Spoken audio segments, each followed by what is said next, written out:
It can seem like flying across the surface of a distant frozen planet, which you might expect from NASA. Trace radar NASA 817 with you, passing 2000 for flight level 310. But this flight is just 1,500 feet above the most remote place on Earth, Antarctica, where the frozen wastes are becoming less frozen all the time. As mission scientist John Sontag says, they're not here for the view.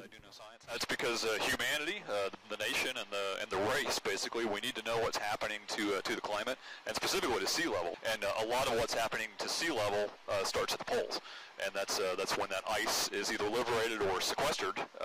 Depending on frozen or melted. Frozen or melted. That's right. For a decade this time of year, NASA has been flying to Antarctica out of Punta Arenas. We'll say till 6:15 p.m., so another 25 minutes. Now using a 50-year-old DC-8 jammed with high-tech equipment and highly trained scientists.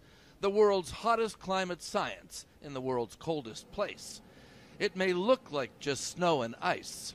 But this plane can see a lot more than the eye can see. It's got lasers and radars and cameras and even a gravity sensor, the most expensive thing on board that can map the seabed. I like to think about what we do in a very simplified manner is just taking a yardstick to the ice year after year. And that yardstick is not only finding less ice, it's finding that the ice melting is speeding up. Research stations on the ground can see the ice loss. But to get the big picture, you've got to get up here, says Mission Chief Scientist Joe McGregor. Presently, the Antarctic ice sheet is discharging more than 2 Olympic-sized swimming pools worth of ice into the ocean every second. Every second. At that rate, Antarctica alone could cause as much as 6 inches of sea level rise this century. Then that's of clear concern for coastal communities, not just in the United States, but coastal countries around the world. Why has the melting increased? That's the wordy ice sheet down there. Warming seas have turned a thick, solid sheet of ice attached to the coast into a collection of icebergs linked by a thin film of ice. And that's allowed the massive Fleming Glacier behind it to flow into the ocean at least twice as quickly. There's an ice shelf. It disintegrates. Then what happens?